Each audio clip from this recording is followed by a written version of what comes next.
Okay, so we've got an 8-inch log. What do you think is going to happen here, Brian? I think it's going to be a lot more even. I think you're right. I think it's possible I might get this one. I would have to agree with you.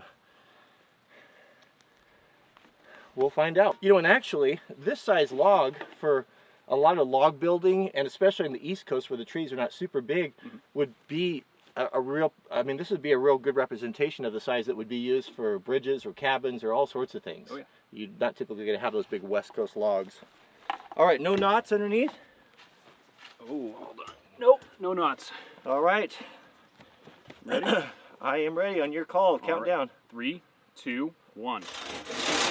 Oh no, I lost the curve.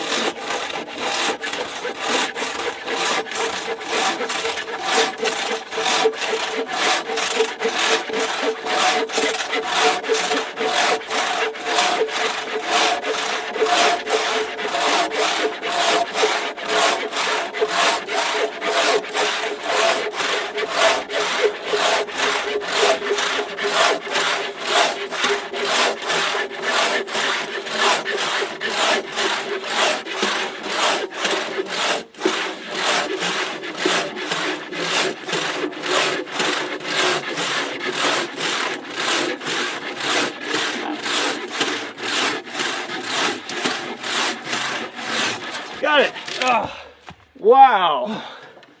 That is interesting. Oh, I was going as hard as I could. I was running out of gas at the end. Oh, me too. I was losing it. So what, was there 1 second difference? It was pretty close, yeah, about a second. And if it might have been even if I hadn't stopped and switched. Because it was right to the end, I was like, oh, I can't keep doing it. Oh, you switched your hands. I switched my hands. I just didn't have it anymore. So who do you think's working harder with these two saws? I'm inclined to say I'm working harder. I think so. You know, because you can put more of your body into the stroke. You know, whereas me, it's all in the arms. It's all in the arms. So. Yeah. The buck saw, it's momentum. The whole body is moving. That you're confined to your arms. However, that's a whole lot more portable. Yes.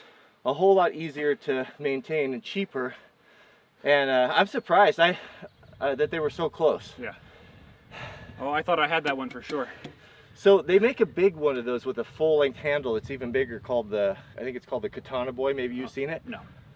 I'd be willing to bet that might outcut a buck saw. At least on these size logs. On the smaller stuff, would have to agree. Well, is the kerf thinner, do you think, on the Japanese saw? They are, yeah, I think they are thinner. What would you say? Are you looking at that? Probably maybe a... Oh, yeah. Half or a third? Yeah, probably about half. So the Japanese saw about a half the thickness.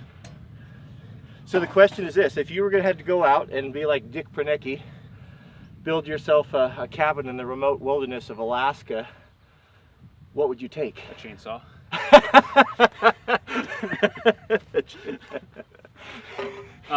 Let's say if you had to take a manual. If I had to take a manual saw. Well, okay, well, assuming it's Alaska and assuming the size trees are going to be about this. Yeah. This is a heck of a lot more portable. But I think I would not take this one. I think I would take that saw. Just because you can use more of your big muscle groups to do the cutting. The saw's got more weight, so you can let the weight of the saw do the work, guide it down through the kerf. And I think overall, it's going to be more efficient. Yeah, it is. Plus, you have the ability to cut big stuff.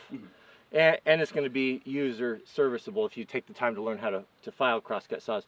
Those, I mean, I see people on the internet and when I say you can't sharpen those, and there's always someone that says, oh yeah, I sharpen mine all the time. Yeah, I don't think so. I mean, there may be a few guys that dedicate their life, to doing that with the files and all that, but for the common guy, you're not going to sharpen those saws.